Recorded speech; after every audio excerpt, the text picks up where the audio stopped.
പറഞ്ഞ C P എമ്മുകാർക്ക് തന്നെ ഇപ്പോൾ സി പി എമ്മിനെ മടുത്തു തുടങ്ങിയിരിക്കുന്നു എന്നാണ് തോന്നുന്നത്.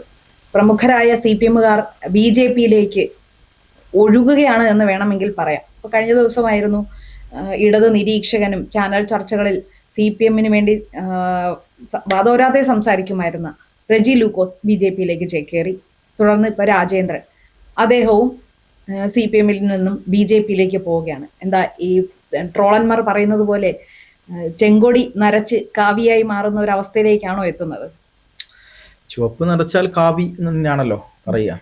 പക്ഷെ അത് ചുവപ്പ് എപ്പോഴും നരച്ച് കാവിയായ ചരിത്രമാണ് ബംഗാളിലും ത്രിപുരയിലും ഒക്കെ ഉണ്ടായിട്ടുള്ളത്. അത് തന്നെയാണ് സ്വാഭാവികമായിട്ടും കേരളത്തിലും സംഭവിക്കാൻ പോകുന്നത്. കേരളത്തിൽ സി പി എമ്മിന്റെ ഏറ്റവും വലിയ ഇരട്ടത്താപ്പ് എന്താണെന്ന് അറിയോ? മതേതരത്വം എന്ന് പറയും, ബി ജെ പിക്കെതിരെ പറയും, ജമാഅത്തെ ഇസ്ലാമിക്കെതിരെ പറയും. എന്നിട്ട് ഇതേ വോട്ട് ലാഭത്തിന് വേണ്ടി, രാഷ്ട്രീയ ലാഭത്തിന് വേണ്ടി, ആളുകളെ തമ്മിലടുപ്പിക്കാൻ വേണ്ടി ഏറ്റവും മനോഹരമായി വർഗീയത പറയും, ജാതി ഉപയോഗിക്കും. ജമാഅത്തെ ഇസ്ലാം ഇവർക്ക് ഫേവറേറ്റ് ആയി നിൽക്കുമ്പോൾ ഇവർ എസ് ഡി പിക്കെതിരെ പറയും. എസ് ഡി പി ഇവർക്ക് ഫേവറായിട്ട് നിൽക്കുമ്പോൾ അവർ ജമാഅത്തെ ഇസ്ലാമിക്കെതിരെ പറയും. ജമാഅത്തെ ഇസ്ലാമിയും എസ് ഡി പി യും കോൺഗ്രസ് അനുകൂലമാണെങ്കിൽ അവർ ജമാഅത്തെ ഇസ്ലാമിക്കും എസ് ഡി പിക്ക് എതിരെ പറയും. അങ്ങനെയുണ്ട്.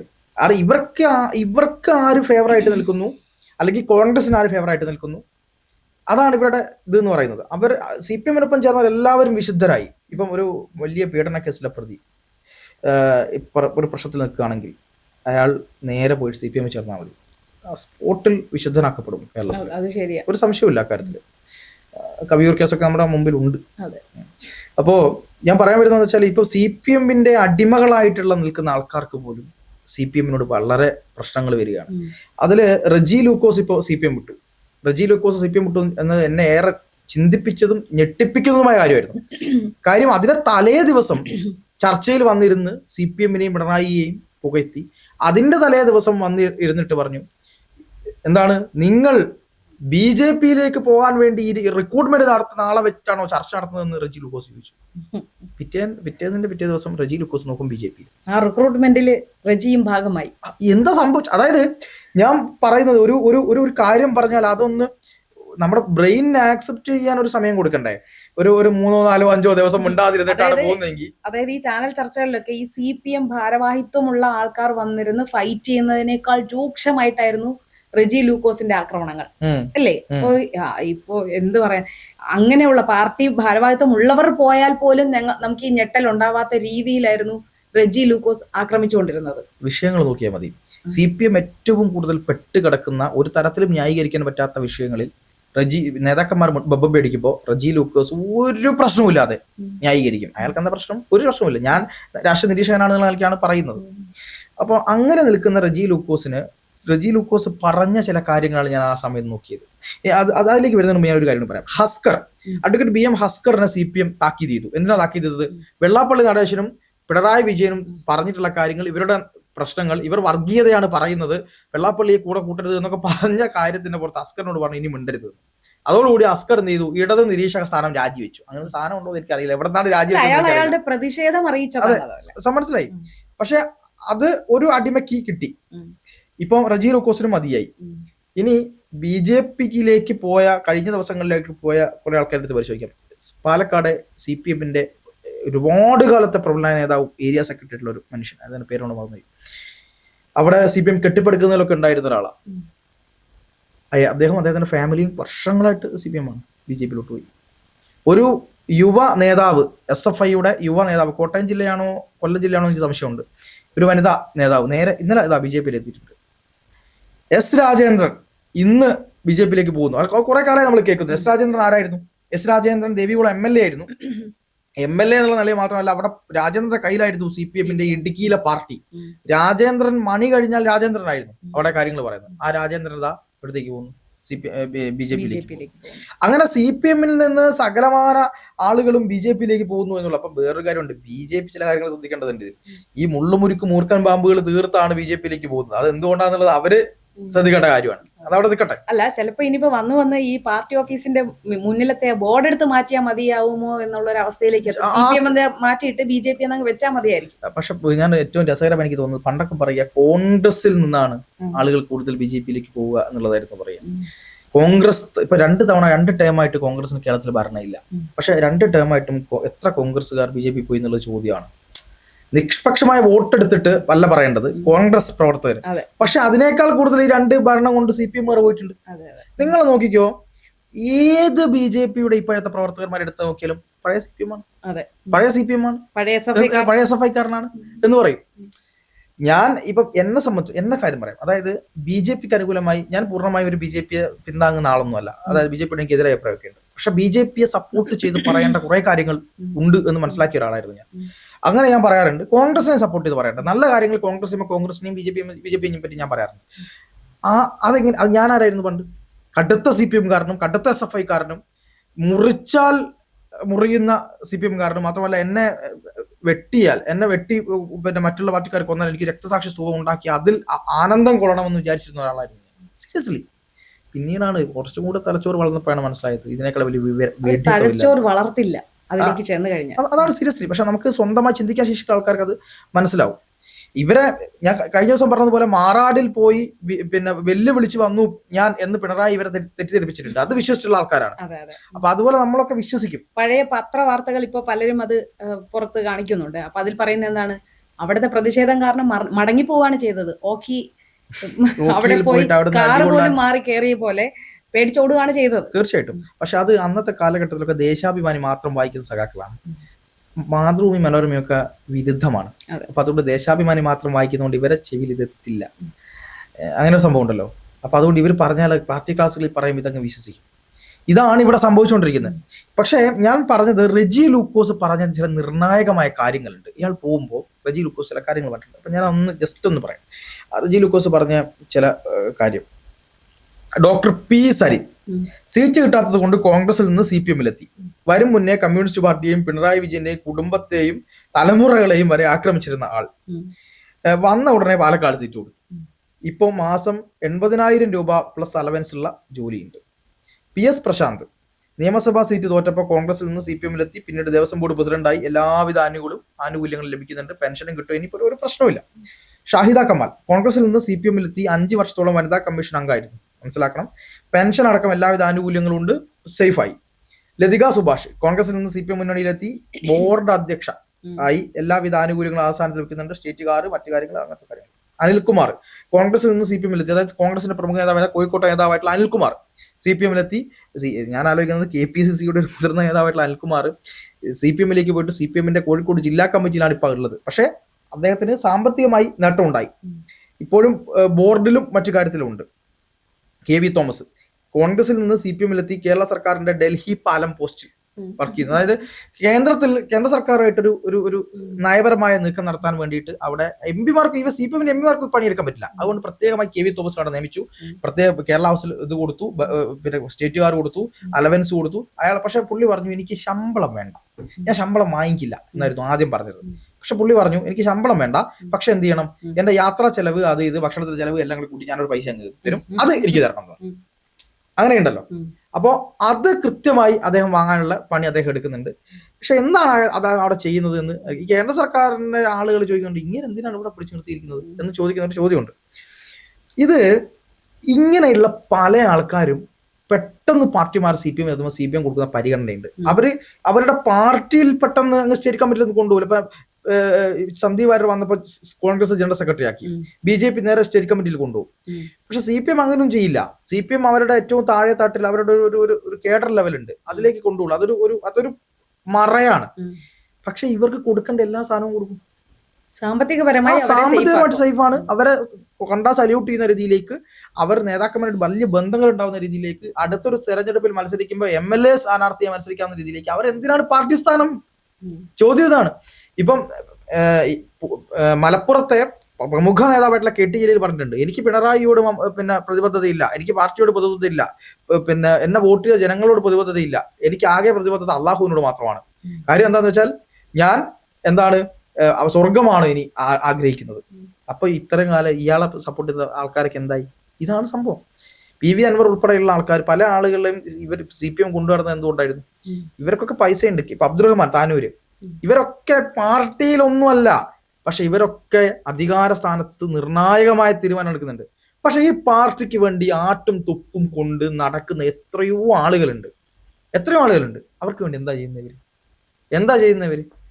കൊല്ലത്ത് മുകേഷിനെ ഇറക്കിയല്ലോ മത്സരിക്കാൻ വേണ്ടിയിട്ട്. മുകേഷ് നാടകാചാര്യനാണ്, സെലിബ്രിറ്റിയുടെ ഇറക്കുന്നതിലൊന്നും പ്രശ്നമില്ല. പക്ഷെ വീണ്ടും വീണ്ടും സീറ്റ് കൊടുക്കുകയും ഈ ലോക്സഭാ ഇലക്ഷനിലും ഈ പറയുന്ന മുകേഷിനെ ഇറക്കി.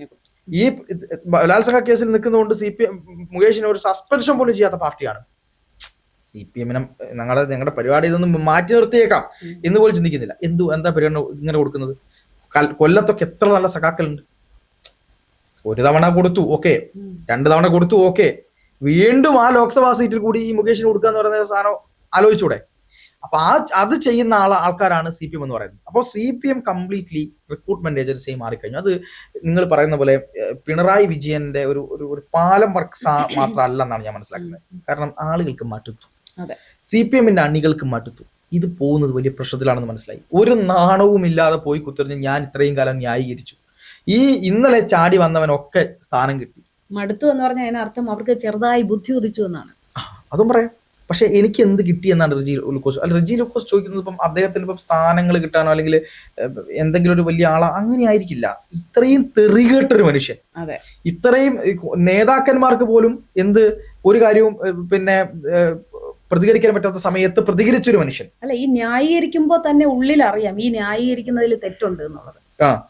നിരന്തരം ഇങ്ങനെ ന്യായീകരിച്ചുകൊണ്ടിരിക്കുമ്പോ തോന്നുന്നു മനസാക്ഷി കുത്തെന്ന് പറഞ്ഞൊരു സാധനമുണ്ട്. അതാണ് അവിടെ വർക്ക് ചെയ്തത്. അതാണ് കറക്റ്റാണ്. അപ്പൊ ആ സാധനം വർക്ക് ചെയ്യുമ്പോൾ അത് ചിന്തിച്ചു, ഇവർക്കൊക്കെ ഇങ്ങനെ കൊടുക്കും, ഞാൻ എന്തിനാണ് ഇതിൽ നിൽക്കുന്നത്, ഞാൻ കേൾക്കുന്നത്. ആള് നോക്കുമ്പോ രാജീവ് ചന്ദ്രശേഖർ വരുന്നു, വികസനത്തെ കുറിച്ച് സംസാരിക്കുന്നു, BJP ഫുൾ വികസനത്തെ കുറിച്ച് സംസാരിക്കുന്നു. അപ്പൊ പുള്ളി അങ്ങനെയാണല്ലോ പുള്ളി പറഞ്ഞിരിക്കുന്നത്. അല്ല, അതായിരിക്കാം അദ്ദേഹം ഉദ്ദേശിച്ചിട്ടുണ്ടാവുക. പക്ഷെ ഞാൻ ഒരു കാര്യം പറയുന്നത്, റിപ്പോർട്ടിൽ അരുൺകുമാർ ചോദിക്കുന്നുണ്ട്, അങ്ങനെയാണെങ്കിൽ CPMനോടൊന്ന് പറഞ്ഞാൽ പോരായിരുന്നോ? നിങ്ങൾക്ക് ഏതെങ്കിലും സ്ഥാനമാണ് വേണ്ടതെങ്കിൽ CPMനോട് പറഞ്ഞാൽ തരില്ലായിരുന്നോ സ്ഥാനം എന്ന് ചോദിച്ചിട്ടുണ്ട്. അപ്പം റെജി ലൂക്കോസ് എന്ന് പറയുന്ന മനുഷ്യന്റെ CPMമാർക്ക് അറിയാഞ്ഞിട്ടാണോ? ഇവരാരെയൊക്കെ പിടിച്ച് സ്ഥാനം കൊടുത്തു? റെജി ലൂക്കോസ് CPM നേതാക്കന്മാർ, ഞാൻ നിങ്ങൾക്ക് വേണ്ടി ന്യായീകരിക്കുന്നുണ്ടേ, എനിക്ക് സ്ഥാനം തരണേ, ഞാൻ നിങ്ങൾക്ക് വേണ്ടി ന്യായീകരിക്കുന്നുണ്ടേ, എനിക്ക് സ്ഥാനം തരണേ എന്ന് പറഞ്ഞ് നടക്കാൻ ബുദ്ധിമുട്ടുണ്ടാവും. പക്ഷെ ഇത്രയും ന്യായീകരിച്ച, ഒരു ഉളുപ്പില്ലാതെ ന്യായീകരിച്ച, അതാണ് അങ്ങനെ പറയണം, സ്വന്തം മനസാക്ഷിയെ പോലും ചവിട്ടി മതിച്ച് ഉളുപ്പില്ലാതെ ന്യായീകരിച്ച റെജി ലൂക്കോസിനെ പരിഗണിക്കേണ്ടത് ആരായിരുന്നു? CPM ആയിരുന്നു. അങ്ങനെ പരിഗണിച്ചിട്ടുണ്ടെങ്കിൽ അയാൾ പോവില്ലായിരുന്നു.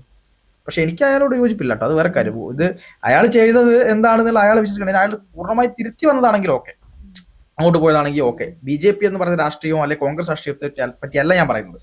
അയാളിലെ വ്യക്തി അങ്ങനെയുണ്ടല്ലോ. CPMനെ മടുത്ത് പോയതാണെങ്കിൽ സ്വാതന്ത്ര്യമുണ്ട്. പക്ഷെ അല്ലാതെങ്കിൽ നമുക്കൊന്നും പറയാൻ പറ്റില്ല. പക്ഷെ ഇതാണ് ഇവിടെ സംഭവിക്കുന്ന യാഥാർത്ഥ്യം എന്ന് പറയുന്നത്. അണികൾക്ക് മടുത്തു തുടങ്ങിയിരിക്കുന്നു. അണികളെ ഇപ്പോൾ പറയുന്ന ഒരു കാര്യമുണ്ട്, തെരഞ്ഞെടുപ്പ് എടുക്കുമ്പോൾ നമ്മുടെ പാർട്ടി ഇവര് സ്റ്റാറ്റസ് ഇടും, അന്നമ്മോ നമ്മുടെ പാർട്ടി ജയിക്കും, മോഹൻലാലിന്റെ ഒരു സ്റ്റാറ്റസ് ഇട്ടിട്ടു, ചെങ്കൊടി പാർ.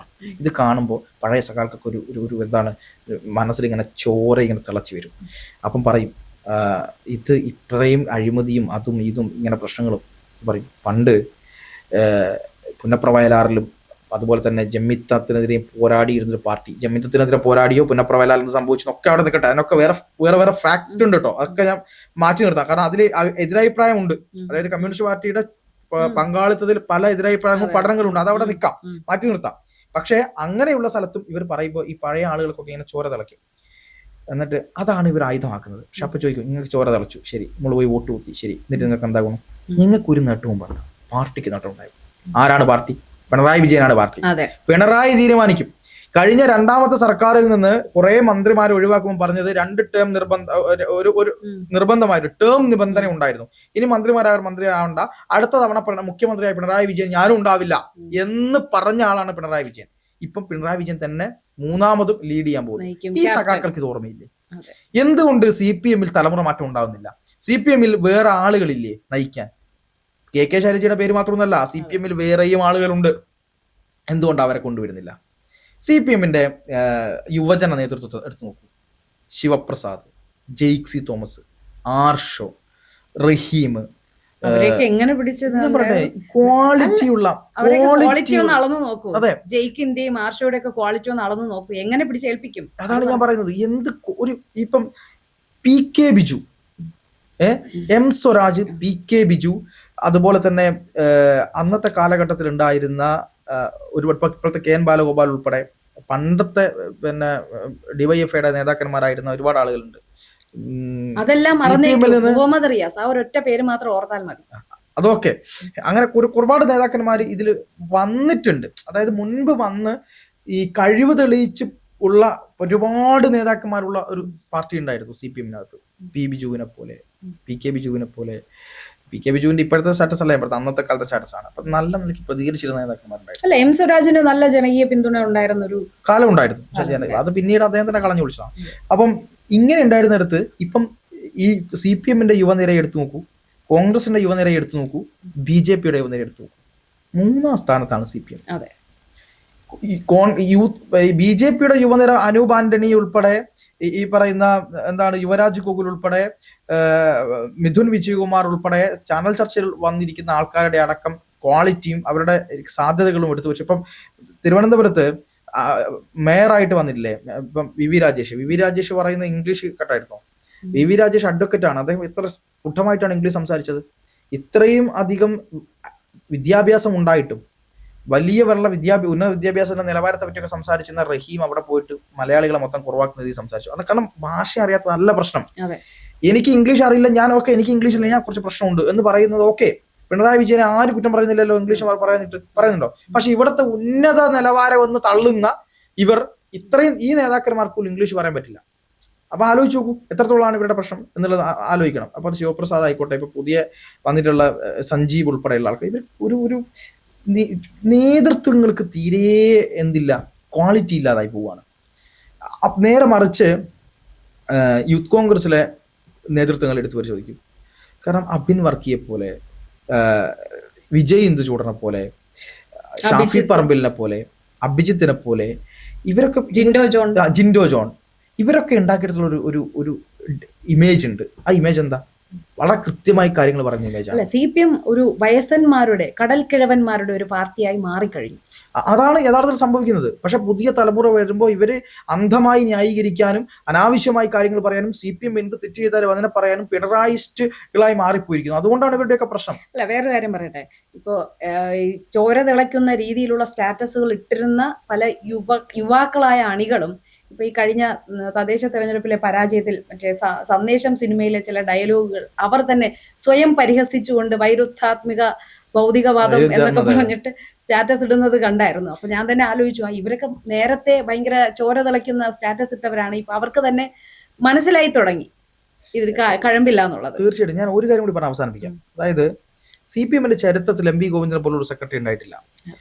ഈ മാറിയ കാലഘട്ടത്തിൽ, ഈ AI കാലഘട്ടത്തിൽ, ഈ സോഷ്യൽ മീഡിയ കാലഘട്ടത്തിൽ സന്ദേശത്തിലെ കുമാരപിള്ള സാറിനെ തോൽപ്പിക്കുന്ന വിധത്തിൽ, നാണിപ്പിക്കുന്ന വിധത്തിൽ എന്താണ് ആഗോളവൽക്കരണവും ഉദാരവൽക്കരണവും മാർക്സിസവും ലെനിനിസവും അതിലെ കാര്യങ്ങളും ഒക്കെ ജനങ്ങൾക്ക് വിശദീകരിച്ചു കൊടുക്കുക. എങ്ങനെയാണെന്നറിയോ? മാർക്സിസം എന്ന് പറയുന്ന ഒരു കാര്യം ജനങ്ങളുടെ ജീവിതത്തിലെ ഉപോൽപ്പന്നമായിട്ടുള്ള ഘടകങ്ങളെ വന്ന് മൂടുമ്പോൾ ഉണ്ടാകുന്ന ഒരു പ്രതിസന്ധിയുടെ കാലഘട്ടത്തിൽ നമ്മൾ നിൽക്കുന്ന സമയത്ത് ആ സന്ധികളെ തരണം ചെയ്യാൻ വേണ്ടി നമ്മൾ അതിനോട് ചേരുമ്പോൾ ഉണ്ടാകുന്ന ഒരു മാനദണ്ഡമുണ്ട്. കേൾക്കുന്ന ആൾക്കാർ എന്നിട്ടൊരു വിട്ടിച്ചിരിയും.